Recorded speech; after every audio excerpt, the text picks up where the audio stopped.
Today we have to listen the story of Samana Deva, who ride mega vehicle to reach Nibbana.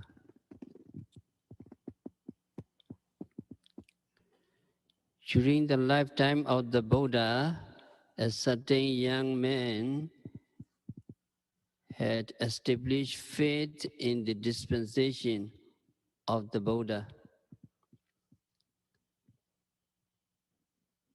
He got himself ordained and stayed with his preceptor for 5 Vasa periods, 5 years with his preceptor. He performed all the major and minor duties for his Upekkhā preceptor and learned thoroughly the 2 codes, Dvematika, Bhikkhu and Bhikkhuni, Patimokkha discipline for the Bhikkhus. He also mastered the procedure for purifying himself from serious as well as trifling offenses. Then he took a meditation object of his choice. And then he departed to a solitary place in the forest and devoted himself incessantly to practice of meditation. His intention is to become Arahant.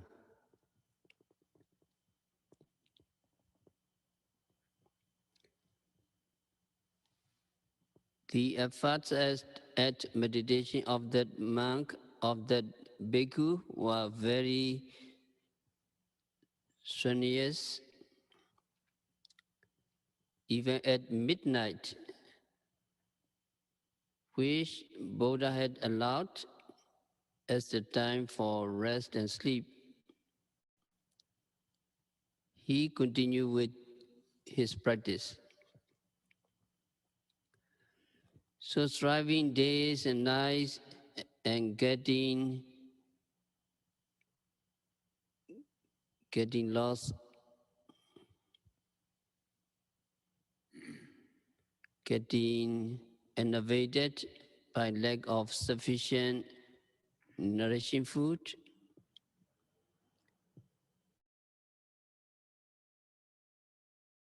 cutting pain, a paralytic stroke, which ruptured the spinal nerve. It caused him instant death.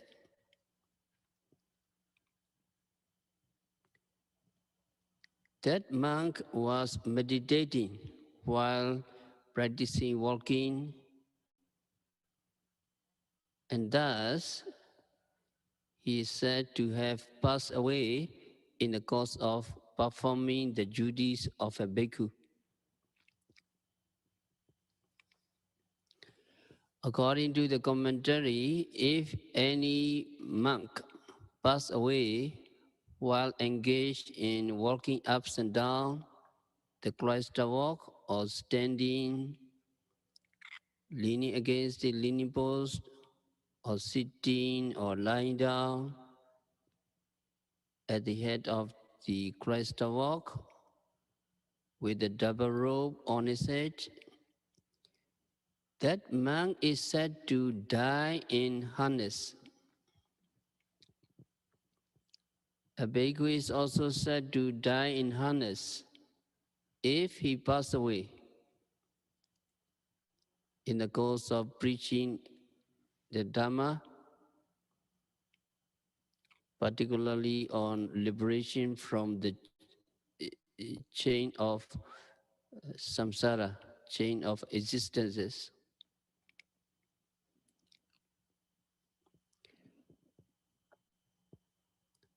As that bhikkhu was engaged in meditating while practicing walking meditation ups and down, the cloister walk, we could take it that he passed away while he was contemplating the Namarupa, minor matter of the body postures, in accordance with the teaching in the Satipatthana Sutta. Although he had put a great deal of effort in the practice of meditation, he passed away without attaining the Arhata Megaphala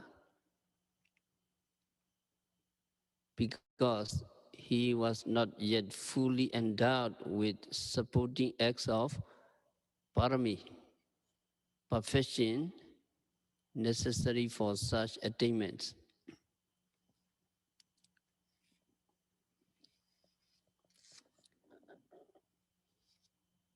Tanna, craving. Complete eradication of craving is not possible unless Arhata Mega has been attained. That this monk had not yet developed even up to the stage of Sotabana, string winner. So because of Tanna, attachment which can cause rebirth, that monk was reborn in the celestial abode of Tawadesa. A magnificent celestial palace awaited him in consequence of the merits he had acquired in the practice of meditation. By spontaneous rebirth, he appeared as if just awakened from sleep at the entrance of the palace.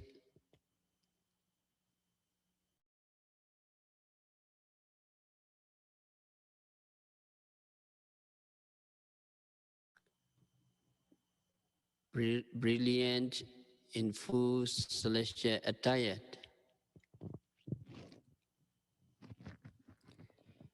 At that moment, about 1,000 celestial princesses who had been awaiting the arrival of the master of the palace said to the Devas, "Our Lord has arrived. We have to entertain him." So celestial princesses gathered around him, holding musical instruments in their hands to welcome him joyously. The Deva Lord of the palace, however, did not even realize that he had taken a new existence in a new world. He was under the impression that he was still a monk of a human world. On the side of the celestial damsel, that day was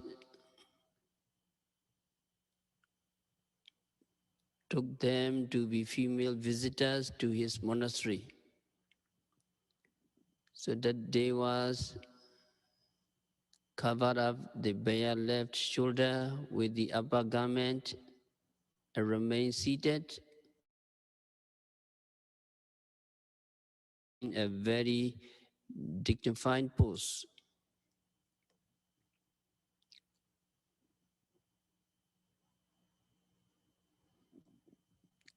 He reflected, "I did not take up meditation to be reborn in these celestial realms. My object was to attain the most profitable goal of Arhata fruition, But now I'm like a boxer who entered the boxing competition aiming at the championship gold medal, but was awarded only a bundle of turnips.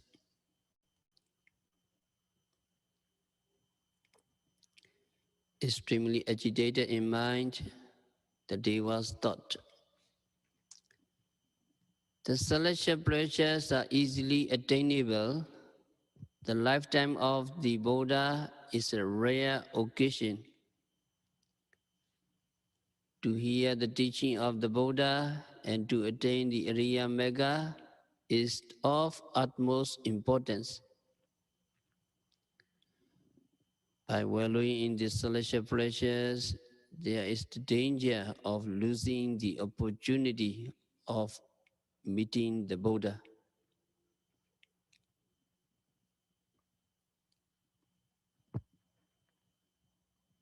He thought.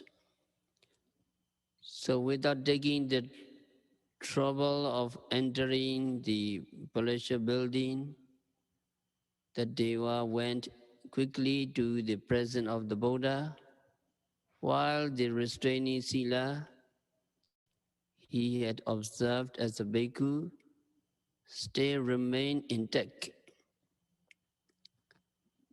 His celestial damsel also accompanied him as they were anxious not to lose sight of him.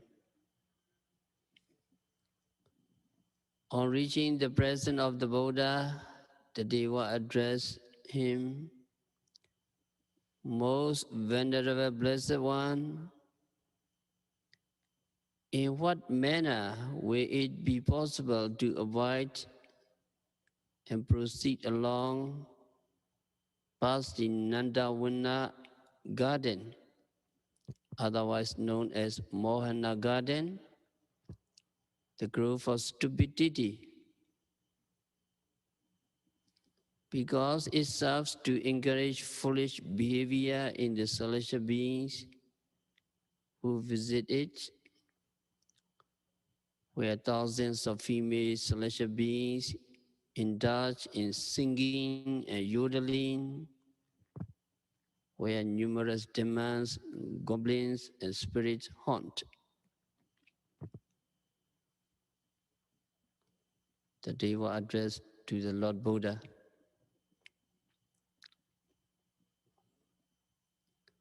Here the Deva referred to the celestial females as demons and goblins, and to the Nandavana garden as the grove of stupidity, because he was still in a repulsive mood towards sensual pleasures as a consequence of his intense efforts as vipassana meditation.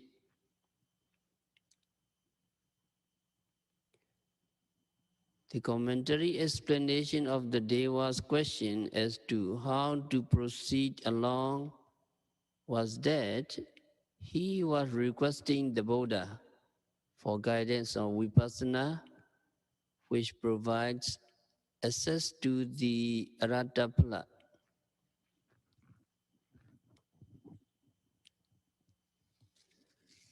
Buddha reflected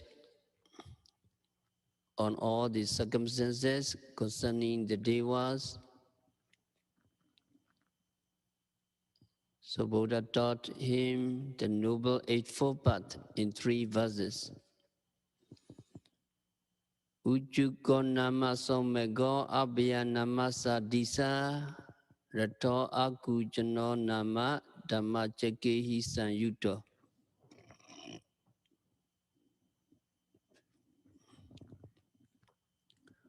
O Devas, Buddha said, you are anxious to flee away.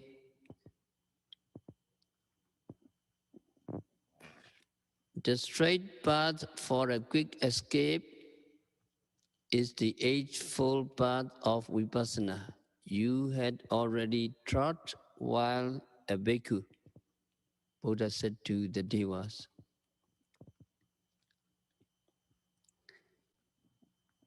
Here, We have given for the benefits of the present audience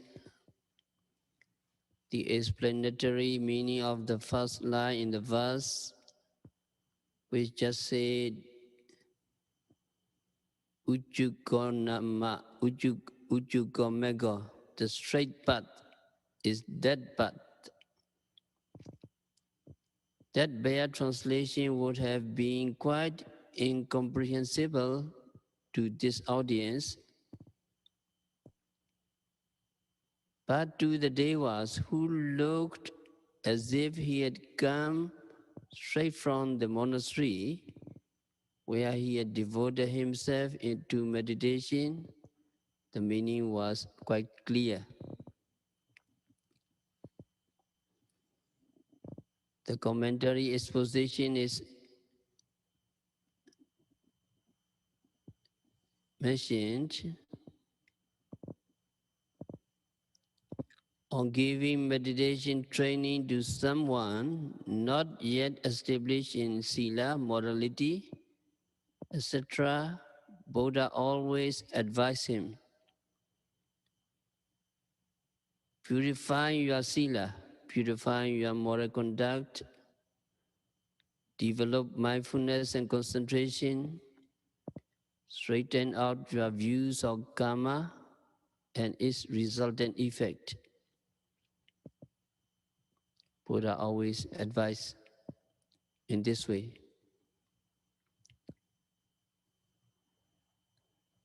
And directed the yogi to get firmly established in these fundamental practices initially. To one already engaged in meditation, he instructed him only in vipassana, the proximate to the anatta mega. The Deva was already practicing meditation, and his sila, moral conduct, remained unimpaired. It was only the Arya Mega that he needed to accomplish, having already developed his precursor, Pobha Mega Vipassana. So in order to instruct him in Vipassana, Buddha taught him the 3 verses.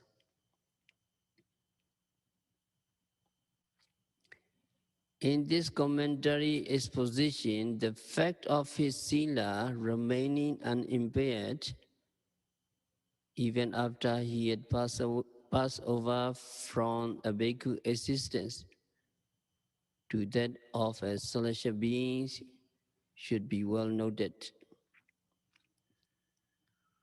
It means that having not breached any of the precepts such as killing, stealing, sexual misconduct, sexual relationship, etc., he still continued to maintain his sila.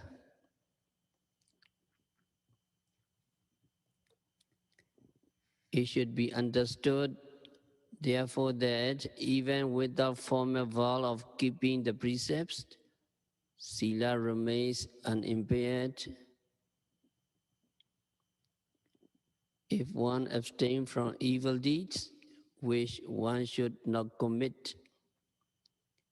It should also be noted that these verses taught vipassana meditation.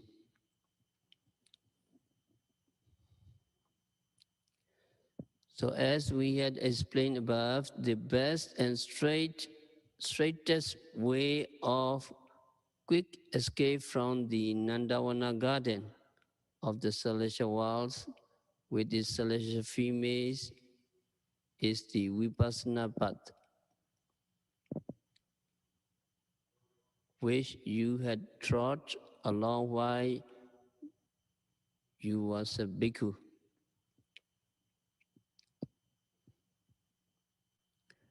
Regarding the next question on the danger-free place of refuge.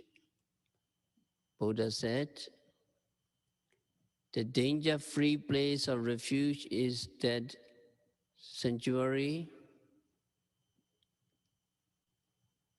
that is Nibbana, which you had aspired to as a bhikkhu.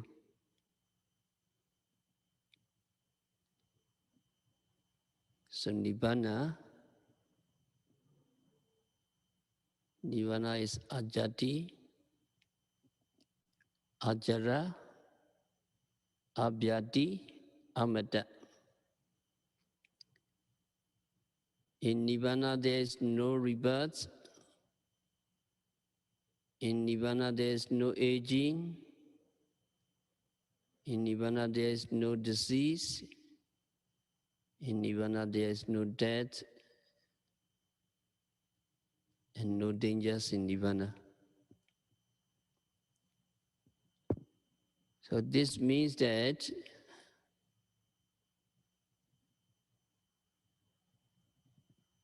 he had to strive on till he attained Nibbana.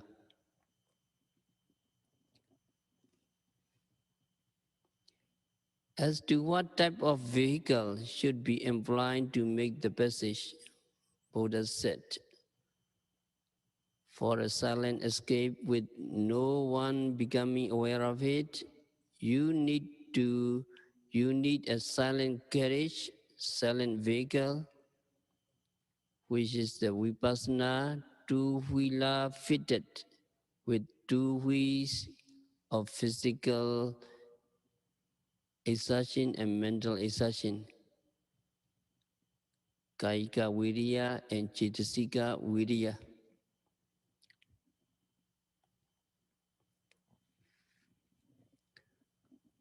The mental effort involved in noting every physical activity is known as Cetasika Viriya, mental exertion. When you note the bodily actions, you note the bodily actions of going, raising, pushing forward, dropping the foot, and when noting the bodily actions of standing, sitting, the physical effort required to maintain the body in respective postures is called Kayika Viriya, physical exertion.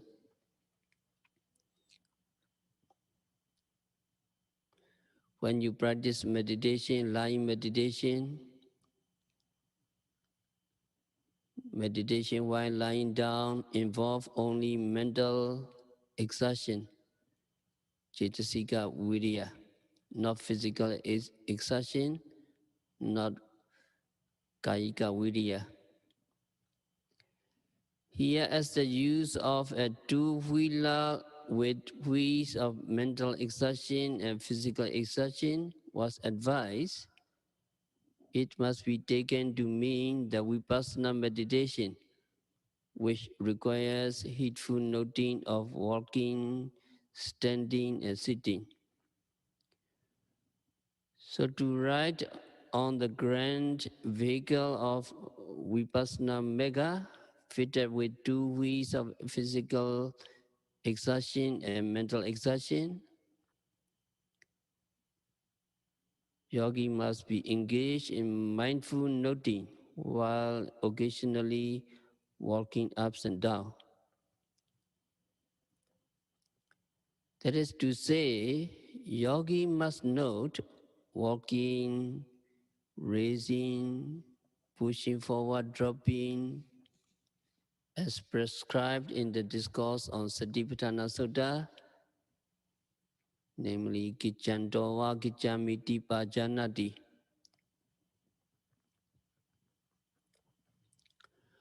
While striving in this way, as your concentration gets strengthened, yogi will come to distinguish with each noting the rupa, which causes stiffness and move, and from nama, mental acts of noting it. As the concentration state gets further strengthened, yogi will come to distinguish the cause from the effect. Yogis knows because of the intention to go, there appears the physical process of going. Because there is the object to know, there is knowing. With further progress, the arising of such phenomena for a moment, the intention to go, the physical process of going, and the noting mind, followed by its dissolution, is clearly perceived as if it is grasped in your own hand.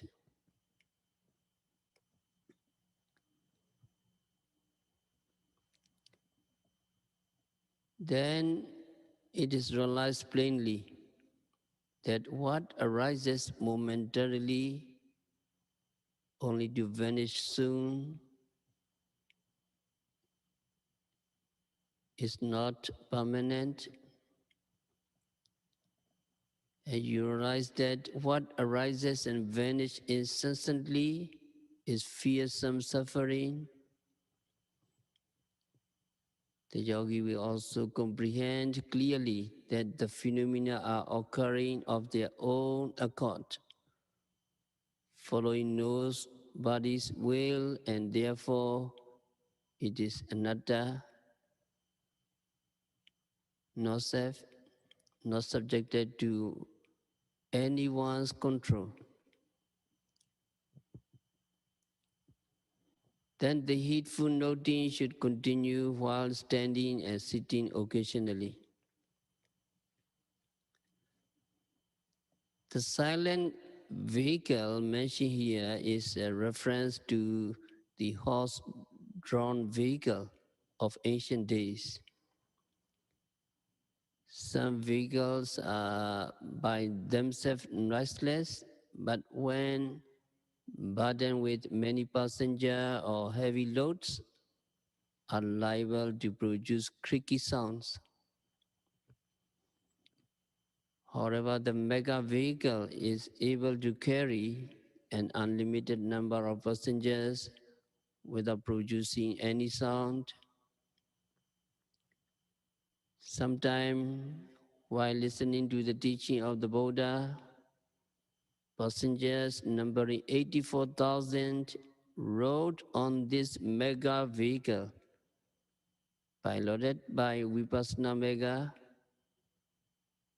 which transported them noiselessly to their final destination, Nibbana. So this carriage was admired as a noiseless vehicle.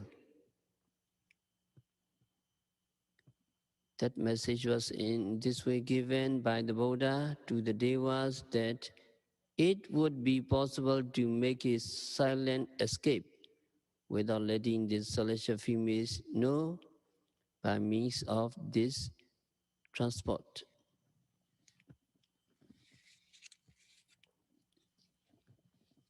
And then Buddha continued, Hiritasa apalambo satyasa pariwaranam Dhammahan saratim yumi samadeti purijavan. Hiri, sense of shame and horror to commit evil deeds, serves as the leaning board of seats on the vehicle, without which passengers are liable to fall backwards when the vehicle moves.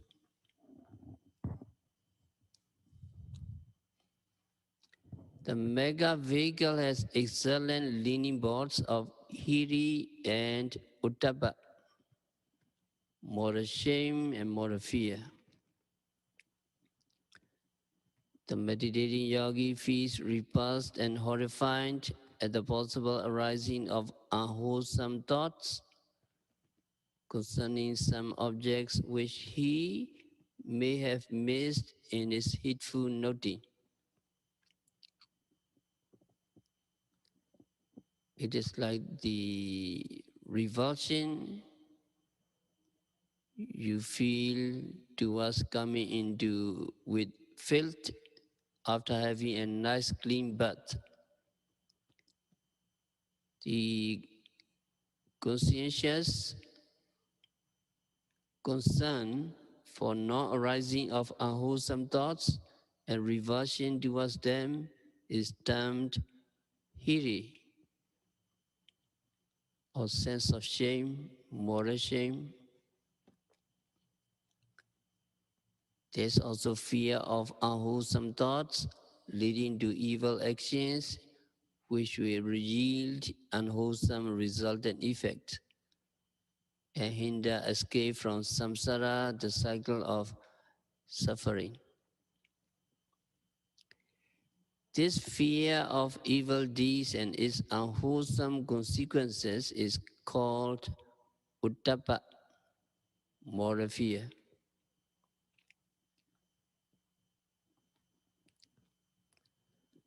Because of the sense of shame and fear of evil deeds, hiri and uttapa, yogi devotes himself in a reverential attitude to the task of noting every physical and mental phenomena without missing any. In this way, Megapath is kept devoting with each passing moment. It is like the manner in which the leaning boards of the vehicle prevent the passenger from falling backwards, maintaining them in their position. That is the reason why the Buddha had termed Hiri and Uttapa as the leaning board of the Vipassana mega vehicle.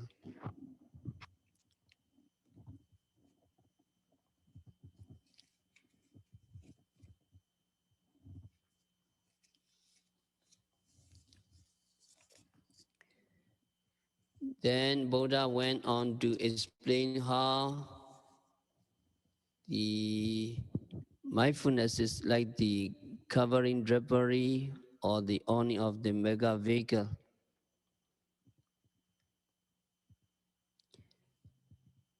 In the same way, the shielding awning fitted in the carriage guards against the danger of stones or sticks being thrown in. Mindfulness of every mental and physical phenomena as it arises keeps yourself secure from the danger of demeritorious deeds.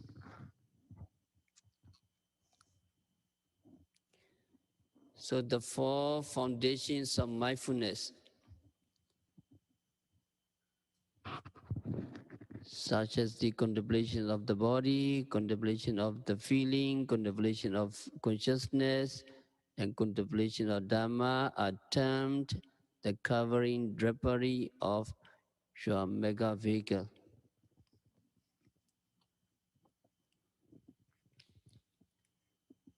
So sati is the protection you need to be guarded all the time so that no mental enemy can invade your mind. For this purpose, all yogi need to do is just to be mindful of phenomena manifested at the six senses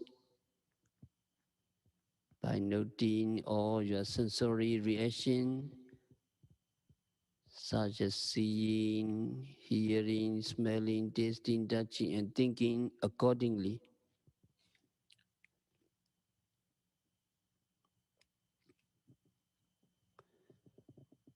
Here, touching can be experienced on every part of your body and at every time you make a move. And thinking covers a wide range of thoughts that come non-stop except the time you totally fall asleep. Of course, some of the thoughts are quite wholesome, but most of them are not wholesome. So it is important to be mindful of every thought so that yogi's mind can be well guarded against the mental defilements. Hearing, be careful.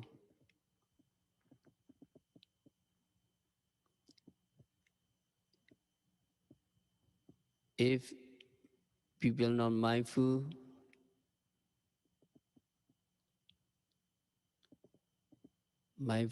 they're not mindful of hearing, there will be fight between neighbors, country will fight. This country don't like saying or bad things of their country, so they're not mindful and they do not understand the reality, so they fight. So countries are not safe, the world is not safe because of the unmindfulness, world is not protected.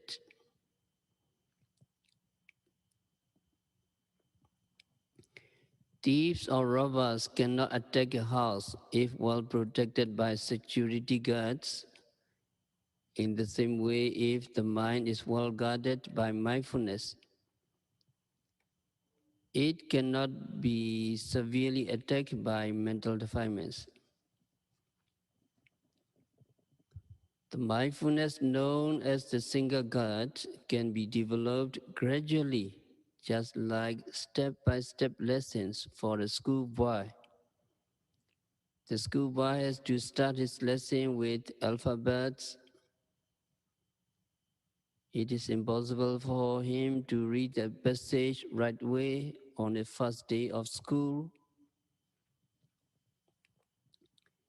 He has to work hard to remember what each and every alphabet looks like and how to draw them.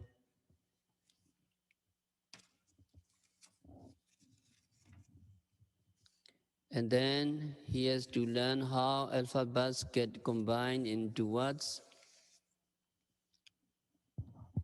Having thus learned step by step, schoolboy becomes capable of reading the whole sentence or paragraph without thinking about alphabets or spellings of words. In the same way, for the yogis, in the beginning it would not be possible for them to read alphabets. With a stronger concentration, yogi will attain higher stages of enlightenment.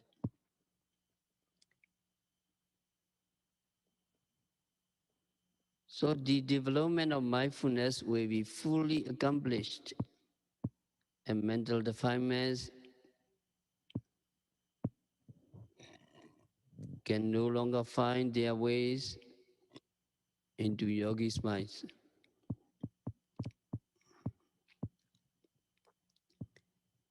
At that moment, yogi dwells contemplating every bodily movement. Yogi dwells contemplating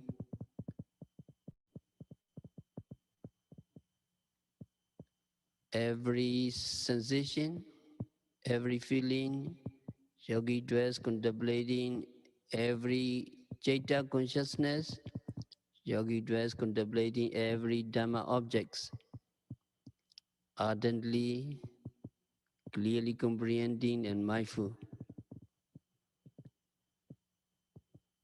This is the ultimate goal of yogi's mindfulness.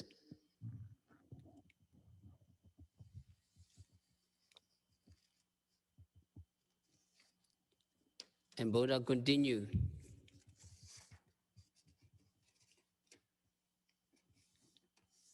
I call the right view pertaining to Ariya Mega Samadhi, preceded by Vipassana Samadhi, the right view pertaining to Vipassana, the driver of the vehicle. Of the 6 kinds of right views, namely Kamasakata Samadhi, Jhana Samadhi, Vipassana Samadhi, Mega Samadhi, Pala Samadhi, and Pichavakana Samadhi.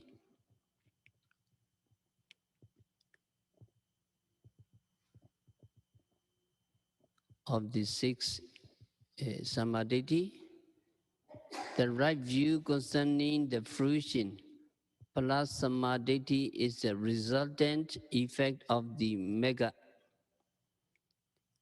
In the same way, Pichavakana Samadhi, the right view concerning recollectedness, is the reflective knowledge which appears after attainment of the path and fruition. So it needs no particular effort to develop them. Karma Sakata Samadhi, the right view concerning karma and its effect, has to be established even before you start the practice of meditation. The right view concerning jhana is related to the purification of mind, which is the base for vipassana. So the proximate knowledge which has to be developed for the promotion of right view concerning the Ariya Mega is the right view concerning vipassana. When the vipassana knowledge is fully developed, knowledge of Ariya Mega, otherwise called the right view concerning the Mega, arises spontaneously. It is just like a royal procession coming along after the roads have been cleared by the police and military escorts. So it is said that Vipassana Samadhi proceeds, followed by Ariya Samadhi. While engaged in Vipassana meditation, Vipassana Jnana leads the way for the development of other megas. At the moment of attainment of Ariya Mega, Mega Jnana gives the lead to other megas. For this reason, the Buddha is called Vipassana Samadhi and Ariya Mega Samadhi, the drivers of the vehicle.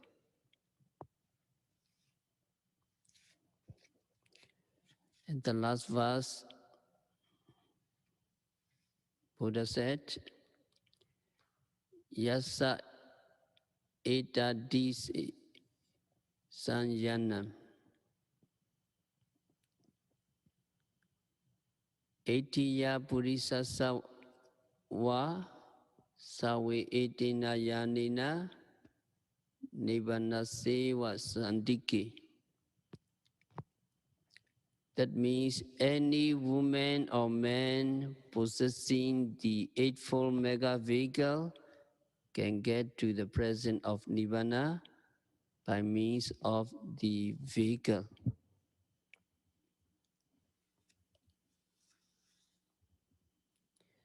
In accordance with the last verse, the owner of the Eightfold Mega Vehicle, irrespective of sex, is definitely bound to reach Nibbana. So it is very clear that anyone desirous of reaching Nibbana must develop Ariya Mega based on the Vipassana Mega. It is common knowledge that in the mundane world, the owner of some form of transport is able to reach the required destination by using it.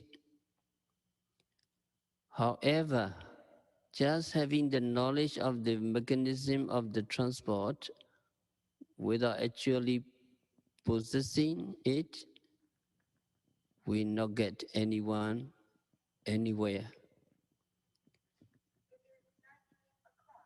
In the same way, just knowing how to enumerate the various types of nama rupas or the different kinds of megas,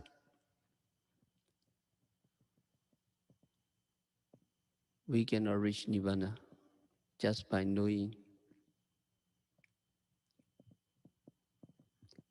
It must be definitely noted that only by coming into possession of the Vipassana mega vehicle through contemplation of the actual arising and dissolutions of nama rupa and riding on the carriage of the Eightfold Path, we can reach Nibbana.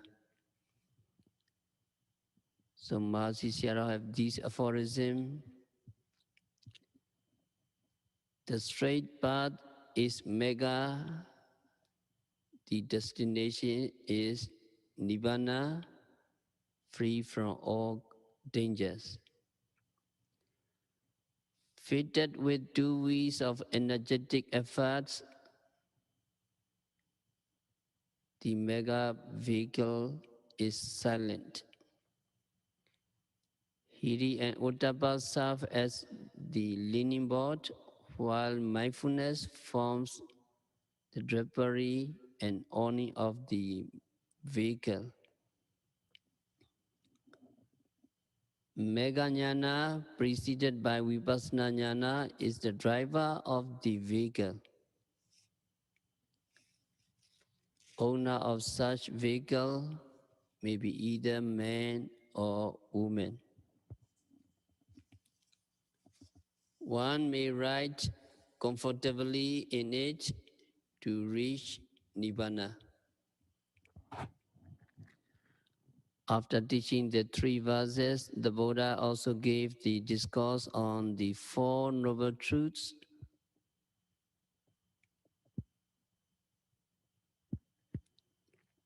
And the Deva's Samana Deva, while listening to the discourse, reflected on the meditation practices of his former existence. Although he had not been able to attain to higher knowledge as a bhikkhu, in spite of strenuous efforts at meditation, in the existence of devas, whose physical body was free from impurities, in no time he was able to develop successive vipassana jnanas step by step until he attained the path and fruition of the first stage and realized Nibbana. So Samana Deva became a Sotapanna, stream enterer. So in this story, we must have the mega vehicle. We have to ride that mega vehicle, and we will reach Nibbana. So eightfold path.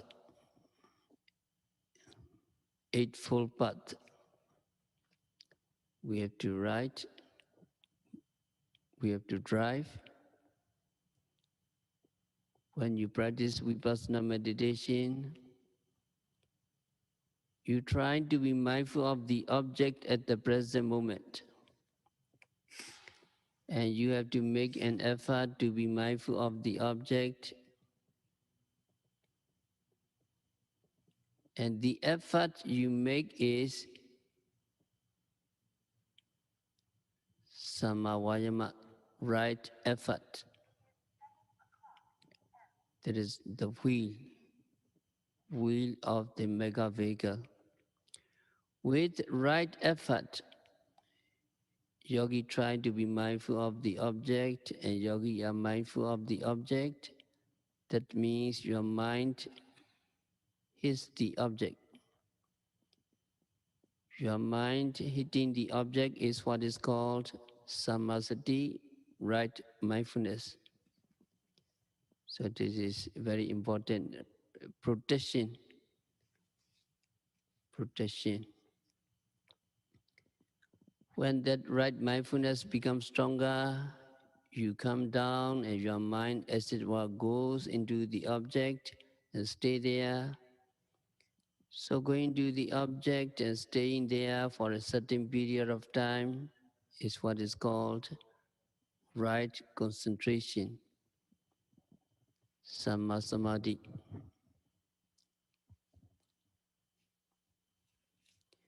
So the concentration is one factor, and that keeps your mind and is concomitant on the object. It does not let them to be scattered, and it does not let them go to other objects. So that is the nature of concentration, nature of samadhi. When you gain concentration, your mind becomes calm, the mental hindrances are subdued. When mental hindrances are subdued and your mind becomes still, you begin to see the objects clearly, more clearly than before, and you see the nature of these objects. You see that objects arise depending on some condition, and you see these objects come and go. So you see their impermanent nature. When you see the impermanent nature, you also see the suffering nature. Suffering means being constantly tormented by arising and despairing. When you see the impermanent nature and suffering nature of things, you also see anatta nature, non-self. That means you have no control over your mind and body. They arise in despair as their own accord. And also you see that there are only the mind that is making note and the object that is taken as an object. There's no other things which can be called soul or self or atta. No self. That means you see the another nature of things. So seeing the objects clearly and so on are what is called right understanding, samadhi. Samadhi is the driver of the mega vehicle. In order for your mind be on the object, to be settle the object, to understand or to see the nature of object, you need one mental state that take your mind to the present object and put it on the mind. So that state that takes your mind and put it on the object is called right thought, sammasankappa, right aiming. So among the 8 factors, you may have noticed that there is this factors called right thought. Right thought does not mean thinking here. Its function is to put your mind on the object so that understanding or wisdom can see the true nature of the object.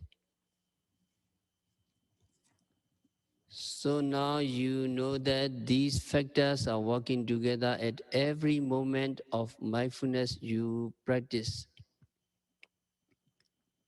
You have right effort, you have right mindfulness, and there is right concentration, and then there is right understanding and right thought.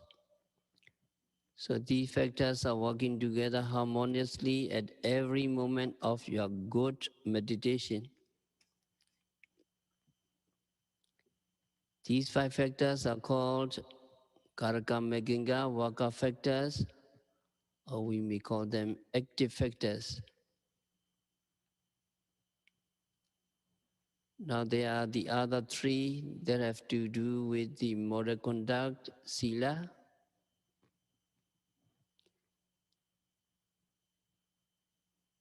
They are right speech, right action, and right livelihood, sama vacha, sama kammanta, and sama ajiva. Strictly speaking, they are not present in the mind when you are practicing meditation, but they are accomplished when you take precepts. So they cannot be called active factors. So you do not get all these factors. You get only the five factors working together in harmony at every moment of your practice of mindfulness.